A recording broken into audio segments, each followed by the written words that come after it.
Clara Park. I am the corporate chef of Culinary Innovation for Chelten House Products, which means that every day I play with food and I come up with new sauces, dressings, and marinades for most of the grocery stores in the United States. So typical examples of things that I might be tasked with coming up with are hot sauces. So I can't show you who this is, but it's a Calabrian chili hot sauce.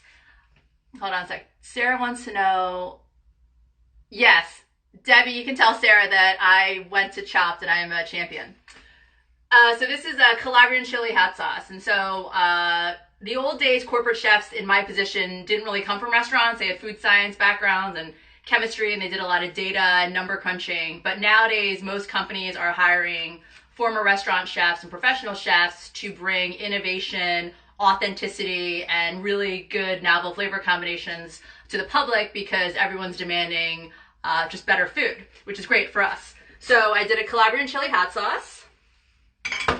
I made a cranberry mustard. I did a maple mustard. I did a mashup. This is Alabucky. This is Alabama white and a conventional barbecue sauce, so it's a nice caramel color. And then sometimes I get to do fun things, like one of our clients wanted us to do sort of novel hot sauces. So this is a black hot sauce. So it's a lot of dark chilies and dark spices and a little bit of balsamic vinegar to make it a little bit darker and more interesting.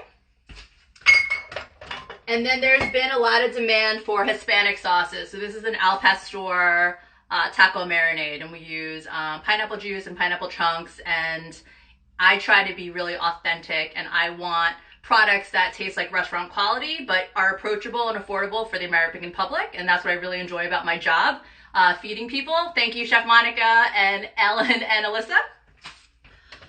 So one of my favorite things to eat is a cheeseburger. Hi, Chef Adam. One of my favorite things to eat is a cheeseburger, and it's one of my death row meals. You know, if I was, going to the chair or I knew that I wouldn't have much longer to live, I would have a cheeseburger and French fries.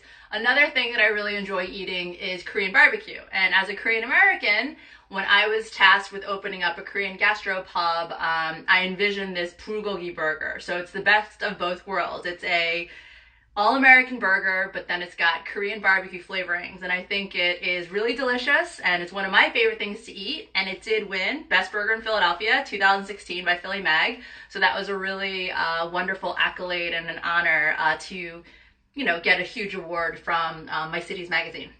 So we are going to, I have all my ingredients assembled for everybody, and we are using ground beef that I got from Whole Foods. It's 80-20, so it's 20% fat. And so a lot of times people want to be healthier, so they'll get like a 90-95% lean burger, and I don't think that it has that same mouth feel. It doesn't have as much fat, doesn't have as much flavor. So I'm not a fan of the, hi CCAP Los Angeles, I'm not a huge fan of the super lean cuts of ground beef, because I think that if you're gonna have a burger, you should enjoy your burger. So I have all the ingredients laid out, and I'm going to just kind of talk about them. So a lot of Korean barbecue and a lot of Korean sauces in general have a soy sauce base. So I think for Americans, they're learning a lot more. Hi, Chef.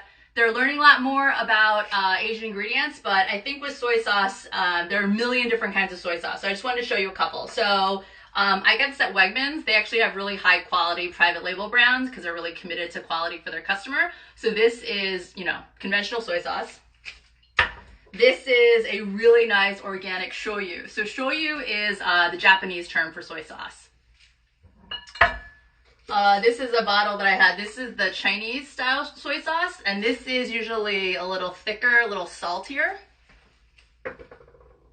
And then this is yeondu. So this is actually a light soy sauce. So this was actually given to me, but if you look at the color, hi Katie, it's a lot lighter than, than that.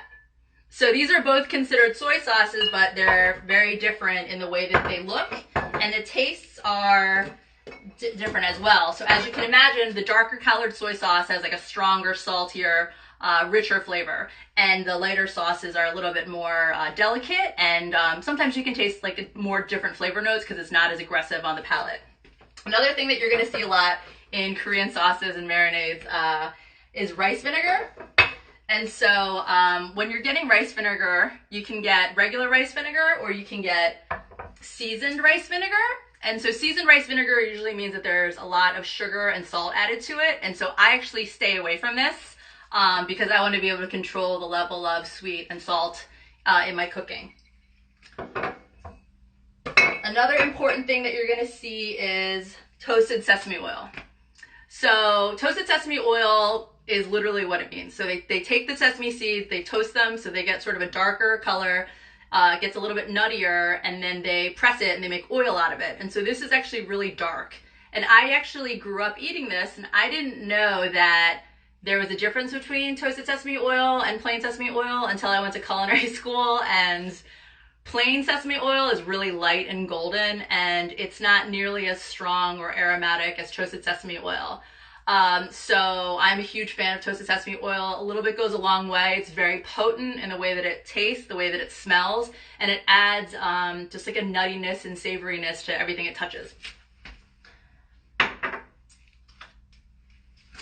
Gochugaru. This is Korean chili flake. It almost sort of looks like Folgers crystals, but it's hot and it's red. But it's also a little bit sweeter than conventional American chili peppers, and then also it doesn't dissolve. So no matter what you do to it, it's not going to dissolve into your liquid or your sauce or anything that you put it into. So you can always see it visually.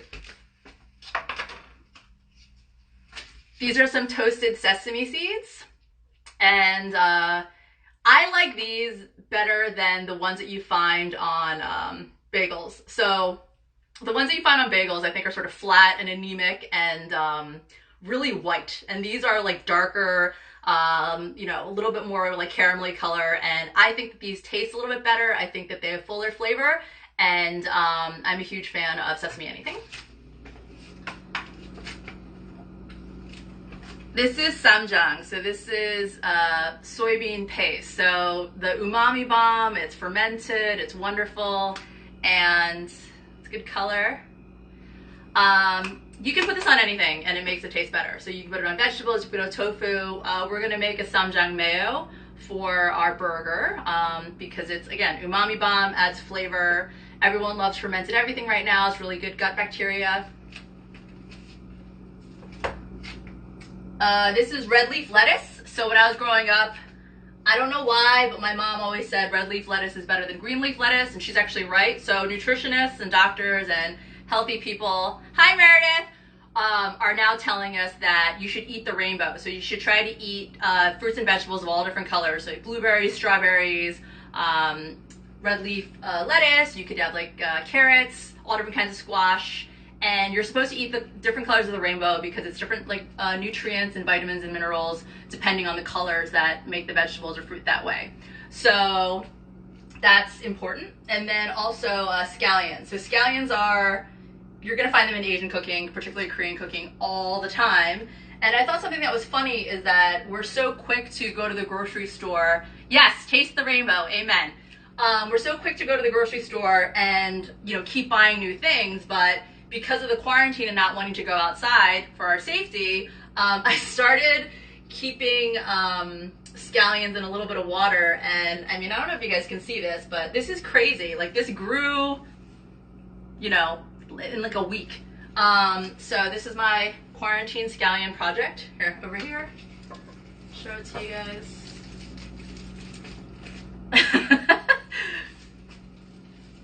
So, you know, you can grow a little something even in a little tiny Philadelphia apartment. Okay, so, and then we have some garlic, which is really important. When you're buying garlic, you want it to be sort of heavy for its size. If it feels really light, it's probably been sitting on, yeah, it is a great idea, chef.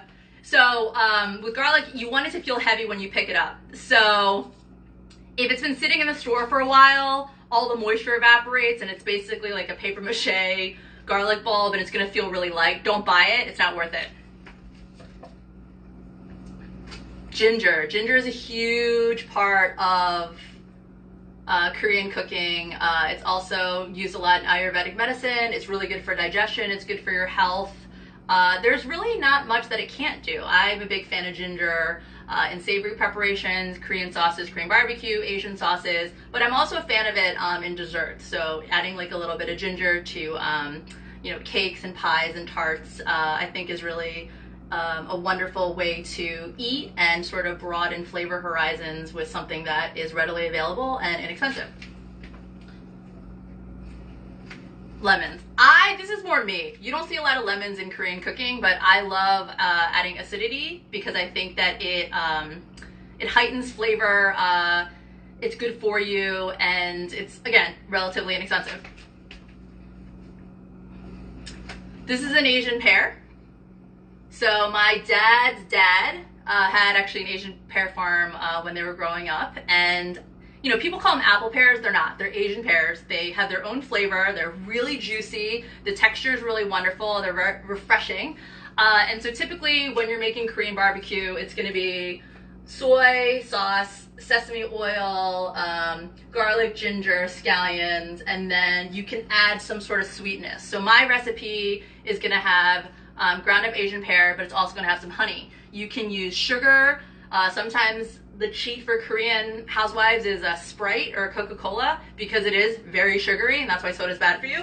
But you want a little bit of sugar to counteract that wonderful savoriness. So I think the hallmark and the best thing about Korean barbecue is it is a perfect marriage of sweet and savory flavors, and the longer that you let your proteins marinate, the better it tastes. So I'm a huge, huge, huge fan. And then we have the Kirby cucumber. So most American grocery stores, they have the super long English hothouse cucumbers that are perfect and beautiful, but they don't really have a lot of flavor to me. So I actually prefer the Kirby cucumbers because this is more natural, and you know, I think that you should try to eat as naturally as possible. So we're gonna do a couple things for our burger, but the first thing we're gonna do is make the marinade. So Alyssa, the lovely Alyssa Termini, is going to put up recipe slides and all the information at the end of the talk. So you don't have to worry about taking notes or whatever, because they will be available to you at the end, but you can ask as many questions now as you'd like, and I will do my best to read and go back and forth. So for our marinade, we're gonna have 1/3 cup of soy sauce, right? 1/4 cup of Asian pear puree. So we're gonna peel this with a peeler, and we're just gonna peel a little bit because this pear is so big. And then we're gonna cut it up a little bit and then stick it into the blender.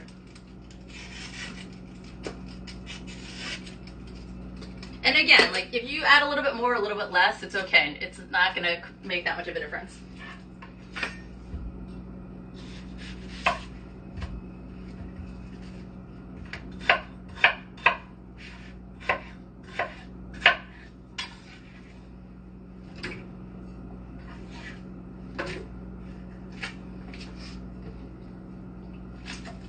Next is 2 tablespoons of fresh lemon juice.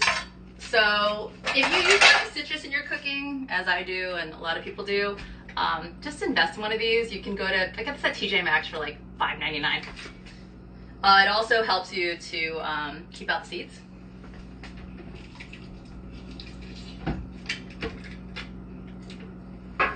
Another trick with lemons is if they're room temp, they'll yield more juice than if they're ice cold from the refrigerator. So if you know you're going to use citrus, you should take it out of the refrigerator or keep them on your counter. Next is 1 scallion. And again, I'm just doing a rough chop just because we're not going to have too much liquid in the VitaPrep, and I want to make it easier.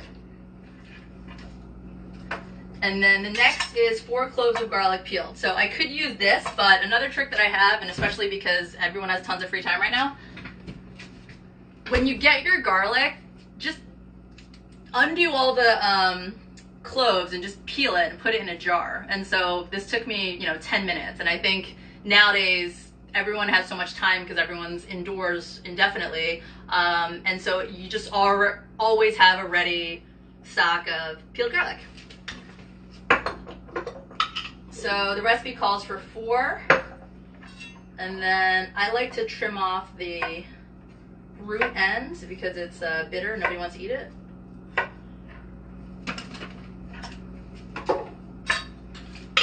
Back. And then 1/2 inch nub of ginger. So I think with ginger, you know, this is a natural thing, right? This is the way like Mother Nature works. There's no rhyme or reason to it. So just break off a little piece, and then just you can use the same yolk peeler. And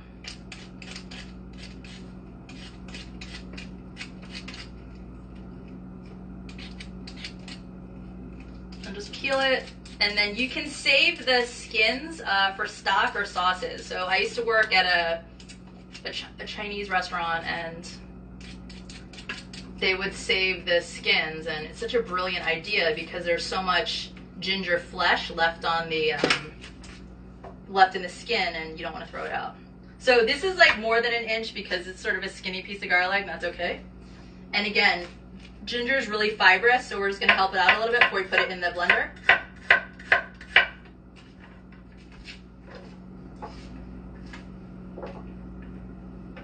And then we need a tablespoon of toasted sesame oil. And then 2 tablespoons of honey. I really like to use honey. It's all natural, it comes from the bees. I think it's a lot better for you than refined white sugar.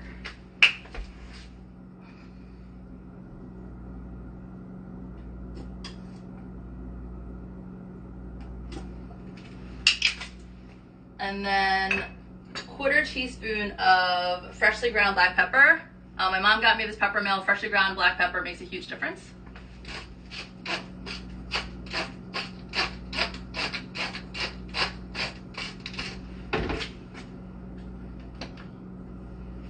And then we're gonna buzz this up. So pardon the interruption, it's really loud.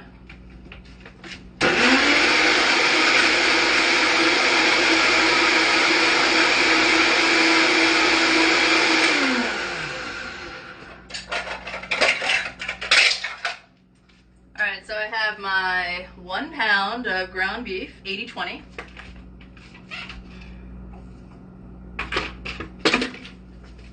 And then I'm going to pour in my marinade.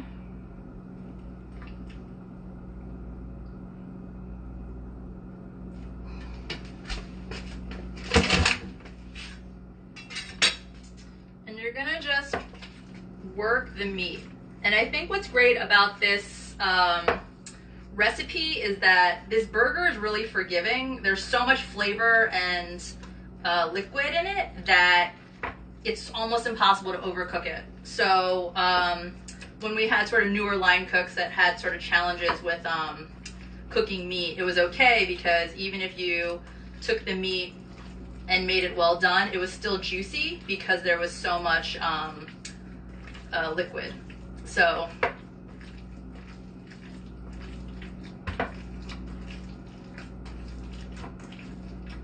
do we have any questions? Thank you, Annabelle. Yes, okay, so Chef Monica, wonderful chef, super talented. She is gluten intolerant.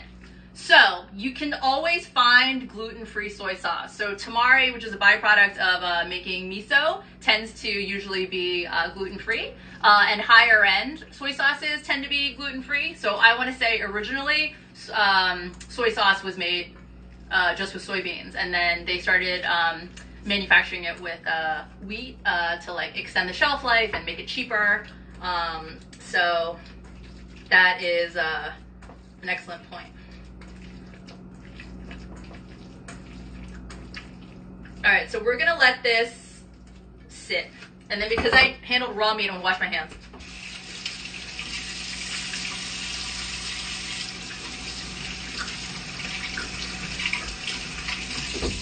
So what they say, CDC is saying, wash your hands 22 seconds. Happy birthday to yourself twice to kill all the bacteria.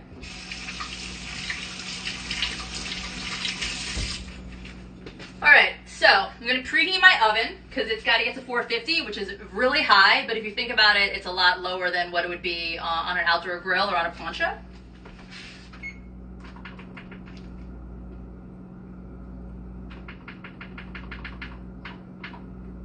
Okay, so we're gonna let that preheat, and then we're gonna go on to the other components of our burger. So I love burgers with like pickles. So we're gonna do a quick pickle brine. I'm gonna get rid of this because it's taking up a lot of room.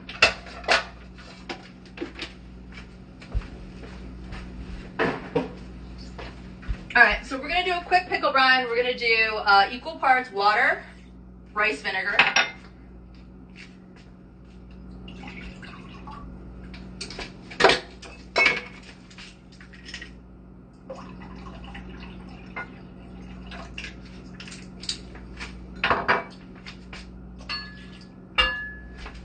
and then we're gonna add sugar. Got some sugar. Again, Alyssa has all these recipes. And some salt. Alright, so while this is coming to a boil, you want all your sugar and salt to dissolve. We're going to go on our cucumbers. And so another shortcut that I have, because people hate doing dishes, is don't brine your vegetables in a bowl and then transfer them to a jar.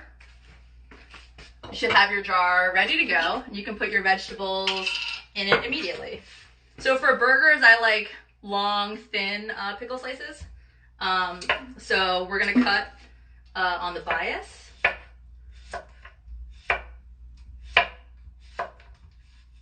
And again, I already washed these cucumbers in preparation for this.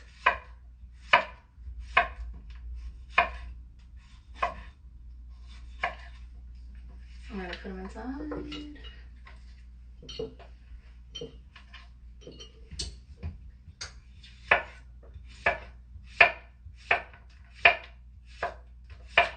So when you're making pickles, it can be, you know, sometimes pickles are more salty, sometimes they're more sweet, and I think what's fun about brines is you can do whatever you want, you know? It's up to you, it's your creation.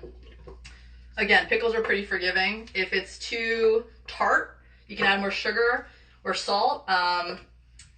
It's not super time consuming. It's not super expensive to do.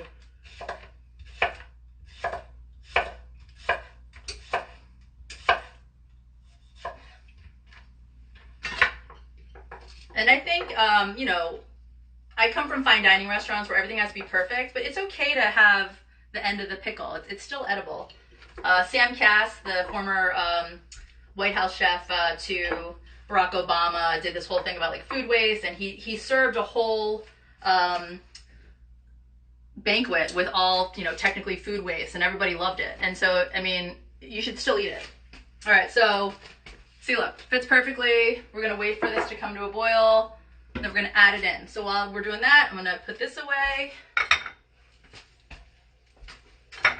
And then I'm gonna make the samjang mayo. Oh, thank you, Caleb. What other great mixes or ingredients? Yes, I do make my own kimchi sometimes. I love cucumber kimchi. I love Napa cabbage kimchi, and my favorite's actually daikon radish kimchi. So I'm a big fan of, you know, root vegetables that are, you know, made in the kimchi style or fermented. So like I love carrot pickles, and like I said, the spicy daikon radish kimchi. So for the samjang mayo, again, it's pretty easy. When I was putting together these recipes and this menu, I didn't want to make anything that was really difficult or unapproachable. I want people to come off of this video and, you know, feel confident that they can make this stuff at home. So for the samjang mayo, it's just equal parts. So you can get store-bought samjang, and then, you know, you can obviously make your own mayonnaise. But I think like with quarantine, you don't know when you're gonna get to go out again, and it's raw eggs. So you can use Hellmann's. And I think that there's no shame, and I've been in some of the best restaurants in the country, and everyone's got a jar of this somewhere.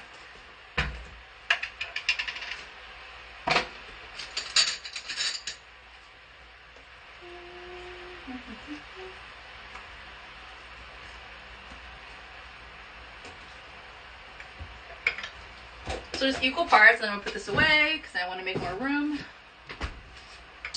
And then you just stir this together. And I think what's fun is like having a flavored mayonnaise is very sort of restaurant style. And so I actually just had a burger the other day from Johnny Brenda's, and it was a harissa mayo on the burger, and you can add chopped chives, you can add scallions, you can do caramelized onion, anything you want, and it just makes it a little bit more interesting and a lot more tasty. So, all right, we're boiling back there. So I think what I love about cooking is it's all five senses, right? Like you can see it, you can taste it, you can smell it. I could hear that it was boiling, so I knew to turn it off. So this is ready. I love you, Caleb, too. Caleb is my nephew.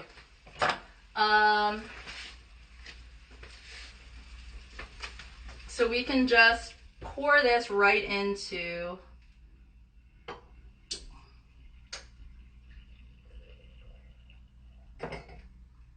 So it didn't come up all the way, but I know that the cucumbers will release some of their liquid and they'll go down a little bit. So we can kind of coax it.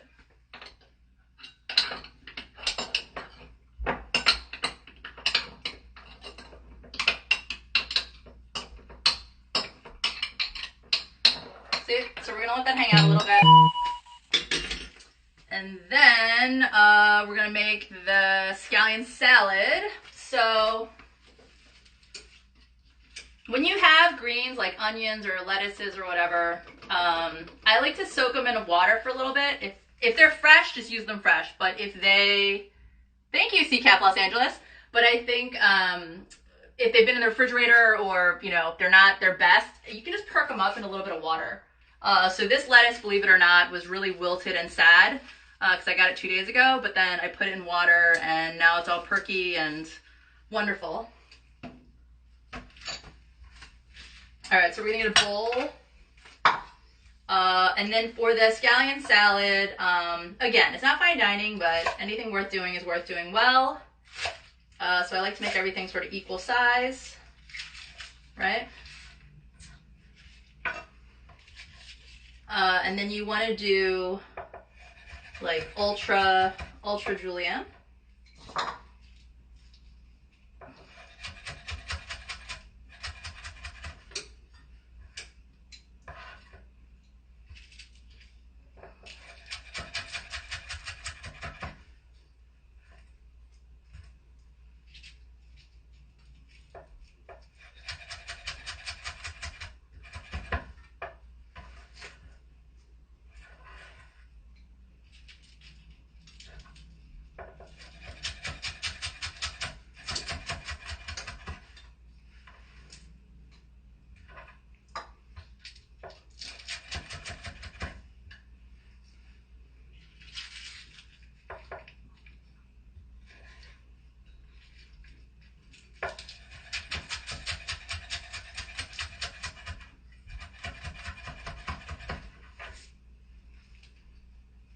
All right, so that is enough. Just for the sake of brevity, we don't have to do the whole thing, but the recipe is for the whole thing. We'll put some of the white.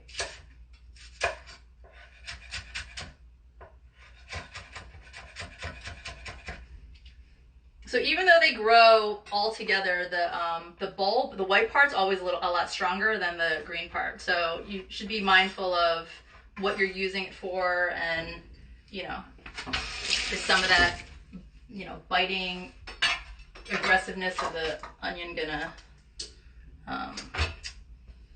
calm down. All right, so thank you, Alyssa. All right, so we have scallions here, and then we're gonna add some rice vinegar. Again, I know that I said not to use this, but you gotta use what you have in your pantry because it's quarantine cooking time. So a little bit of this, a little bit of, ooh, I spilled, a little bit of toasted sesame oil,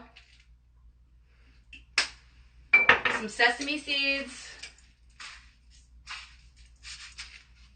a pinch of the gochugaru, And then salt and pepper to taste. So I feel like you always have to season, especially your vegetables.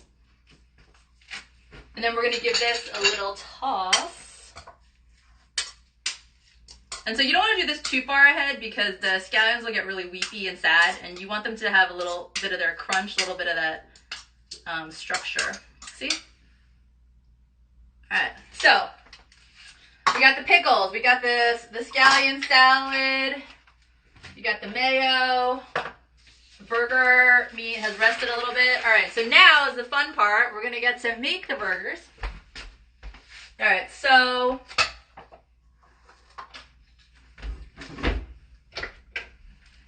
high heat in the back, a little bit of oil. I like to use sunflower oil, so it's actually naturally non-GMO because the farmers and big pharma and tech haven't gotten to sunflowers. Can you? Chopped scallions in a jar. You can do it. They're not gonna last that long. They degrade pretty quickly. So I would say you need to use them. You can do it, but I would say they don't last nearly as long as the garlic does. So sunflower oil, naturally non-GMO, also relatively inexpensive. There's other oils that you can get that are non-GMO, but they cost a fortune, whereas sunflower oil is not nearly as expensive.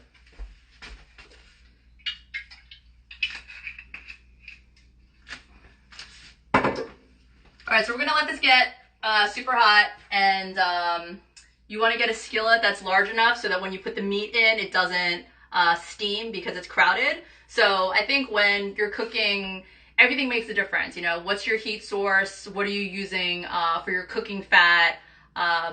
What size of the pan? What exactly are you putting into it? How much time do you have? What's your budget? I mean, these are things that chefs think about all the time. And so, you know, in the old days, you know, if you ever read Kitchen Confidential with Anthony Bourdain, it was like, you know, who works in kitchens? Like drug addicts, convicts, people that like didn't go to college. But I think nowadays, the profile and like the level and respect that chefs, you know, deserve rightfully has gone up tremendously. And I think the best chefs that I know are incredibly intelligent and organized, and they read a lot and they research a lot.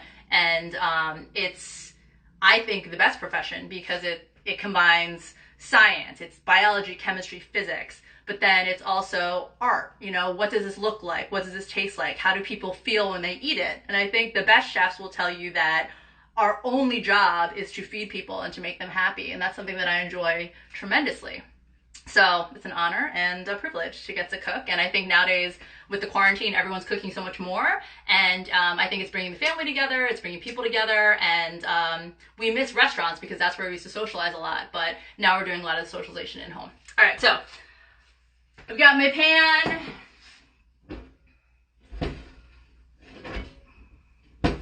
It's getting hot. You know how the oil's getting hot? It smiles at you. It gets dimples. It gets shimmery.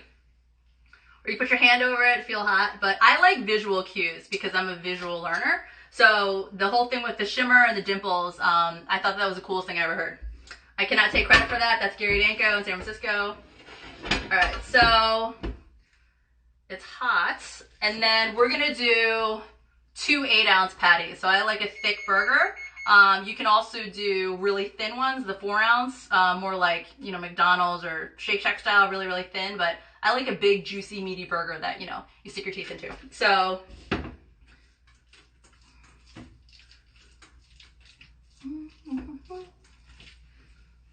look for my patty.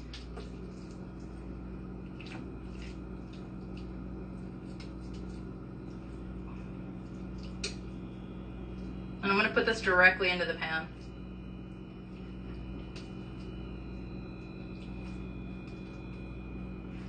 And remember, it's going to shrink, right? So a lot of times, like, you get, you know, if you go to a backyard barbecue, someone who doesn't grill a lot, the patties look like little hockey pucks because they do not keep in mind that the patty would shrink.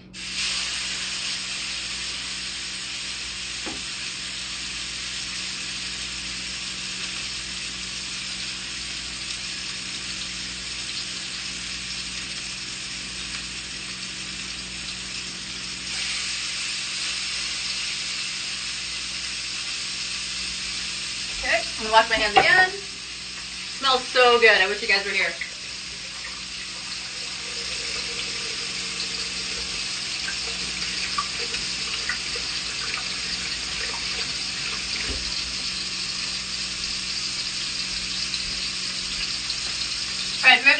questions while cooking. Hello again. Hi, Chef Sam. Am I doing you proud? Korean style? Bulgogi burgers for everybody?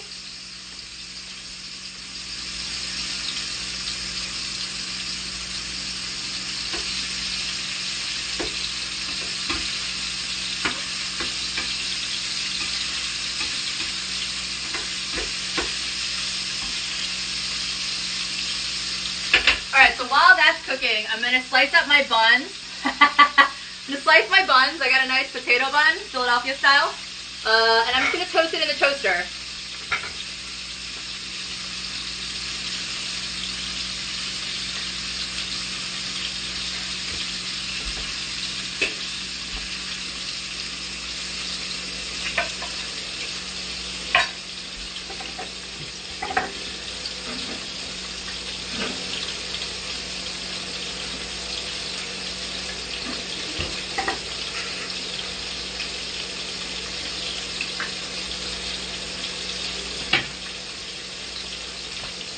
Some plates.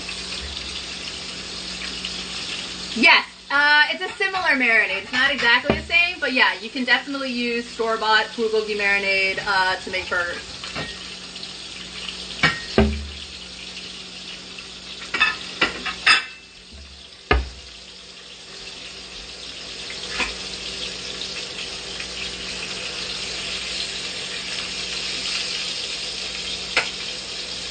I'm going to let these finish in the oven.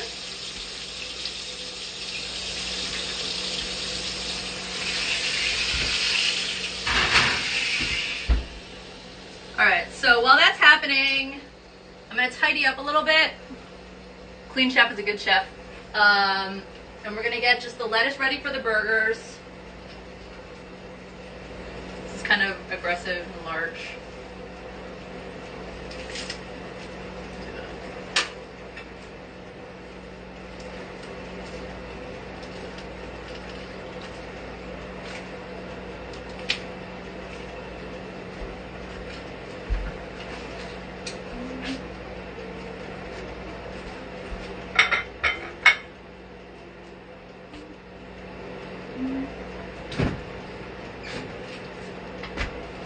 Any more questions? I'm happy to answer whatever you guys want.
Better? Okay.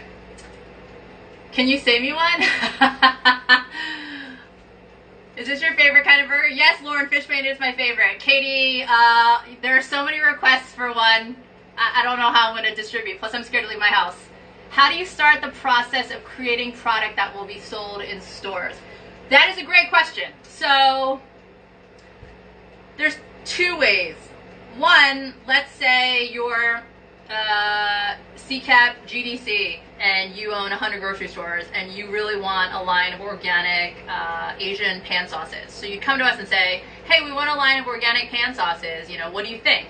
And I'd say, oh, you could do a teriyaki or a Mongolian beef or Korean barbecue. And then I'd come up with things and we'd make samples and then we'd send them to you and you could taste them. Or what's better is we would have an in-person meeting and I'd present the sauces to you, what I thought would work well in application and notes and recipes. And then other times, a company will come to us, let's say it's a really big company, very established, and they already have a lot of stuff. They'll say, what do you have new that's interesting? And then we'll say like, oh, you know, we just did a tikka masala, or we did a black hot sauce, or hey, what do you think about like a, you know, pineapple barbecue sauce? And then again, we can either present things to them, do it in a meeting, or it can be really collaborative. So I would say my favorite relationships and the best products that we've come up with, it's truly a collaborative effort. So the clients that we do our best work with trust us to come up with really interesting ideas for them, but it also has to sell. So something that was really difficult for me when I first started was that I would make something that'd be really delicious and everyone would love it, but there wasn't data to back it up and it would be too weird. So even though everybody loved it, they couldn't sell it because it was too foreign for the customer. So I made a Ras El Hanout steak sauce. So Ras El Hanout is Arabic for like top shelf, and it's a Middle Eastern spice blend. And this steak sauce was like unbelievable, and everything it touched, you know, was amazing and wonderful and delicious. And everyone we tried to sell it to loved it, but every single person said, we don't know how to sell this to the customer. Ras El Hanout is a little too out there. You know, is there a way that we could reposition it so that it was more accessible? And then if you just call it spice blend steak sauce, like, who cares? Like, that doesn't mean anything to anybody. So that is the biggest challenge of my job, is it has to be really delicious, but it also has to be approachable and familiar enough to the customer that they would want to buy it. Because, I mean, you guys have all been to the grocery store. You spend seconds looking at stuff, and if it doesn't immediately catch your interest, you're not going to buy it. And so that's why a lot of staples like Hellmann's, Heinz, there's no competition because they're so ingrained in our psyche that that's what ketchup tastes like, you know? So that's what people buy. Do you like to blend different cultural food? Oh, I would love Middle Eastern Korean. I think that'd be super fun. Yeah, I'm really into mixing things up, like I said, with the Bulgogi, the Alabama white, and the conventional barbecue sauce. What's happening? Yeah, gochujang is everywhere. So Barbara has a really good comment. Gochujang is Korean chili paste, and it's everywhere. So like every food magazine's written about it. I just went to a talk and they talked about it. It is a really flavorful, umami-rich, but sort of slightly sweet chili paste, and it showed up in a lot of high-end restaurants, but now it's showing up like everywhere. All right, sorry. All right, we've got our buns.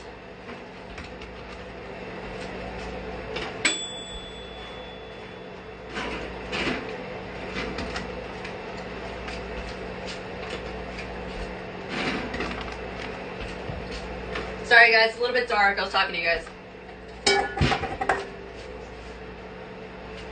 I'm gonna check on the burgers.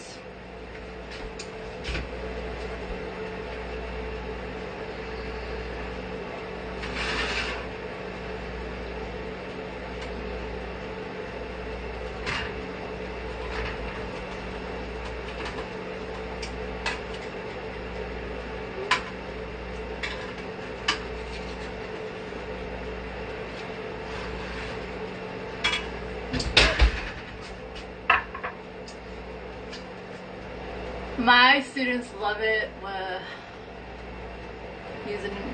Yeah, I think gochujang is like, it's not an aggressive punch in your face hot the way that like habanero is. LA is ready for, yeah, Roy Choi, probably one of the most famous LA chefs, the Korean barbecue taco. I think he successfully married Korean and Mexican flavors, and I read an interview with him and he said, you know, the Bulgogi taco is the LA taco because he spent a lot of time in the kitchen working with Hispanic people, and that's what they would want to eat. And so I think that's why it did so well, because kitchen people came up with it. I love the hearts. Awesome. All right, so the burgers need like a minute or two, but we're going to start assembling the rest of it. So we're going to put some of the Samjang mayo on the bottom.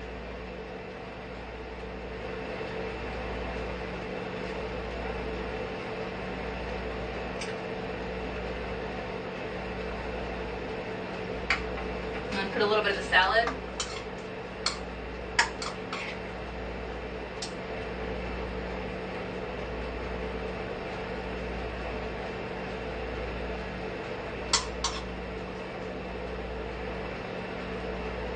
So remember I said they would get like sort of weepy? Like look how different it looks now, even from just like the 5-10 minutes ago.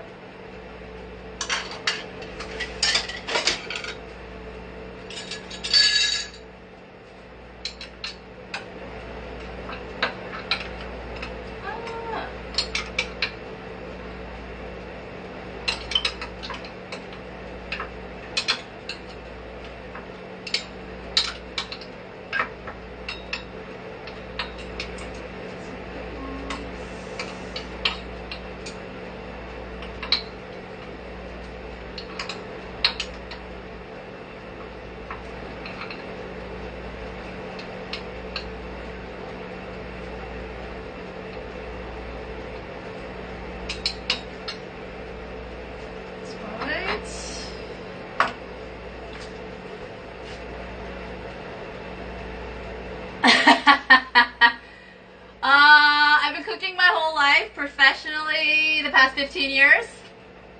Thank you, Katie.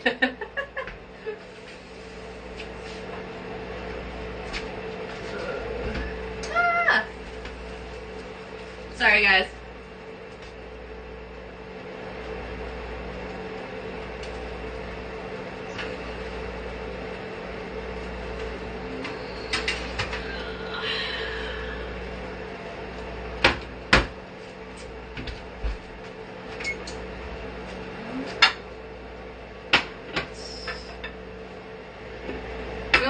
For a little bit.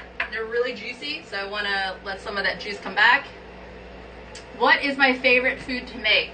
My favorite food to make is whatever I feel like eating. So I love pasta, so I love making fresh pasta. I love a good burger. I love a good steak. I love a good salad. I just did like a salmon and a white bean salad yesterday. It's basically just like what looks good. So if you go to the store and the fish looks really nice, or the vegetables look really nice, or the fruit looks really nice, you know, I want to eat it. So then that's what I buy, and like that's what I cook. What is everyone else's favorite things to cook? I mean, I'm sure everyone's been inside cooking nonstop.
Voila!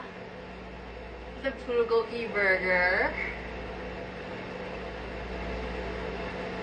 Ooh, I love dark chocolate ice cream and pizza. Good choices, ladies.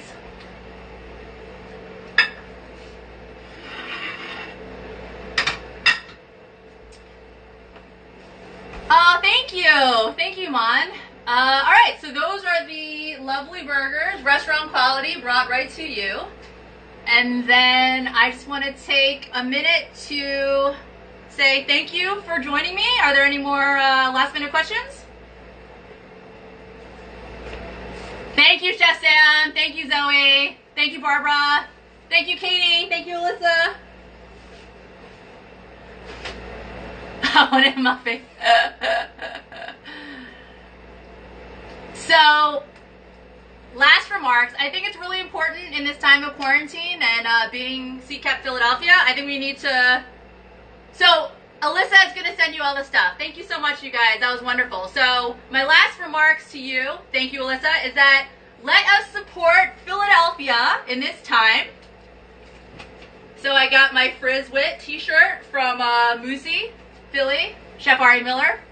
And then I also got my Poi Dog shirt of Kiki Arnita. And then I got my wine from More brothers. Philadelphia liquor board is really difficult to deal with, but you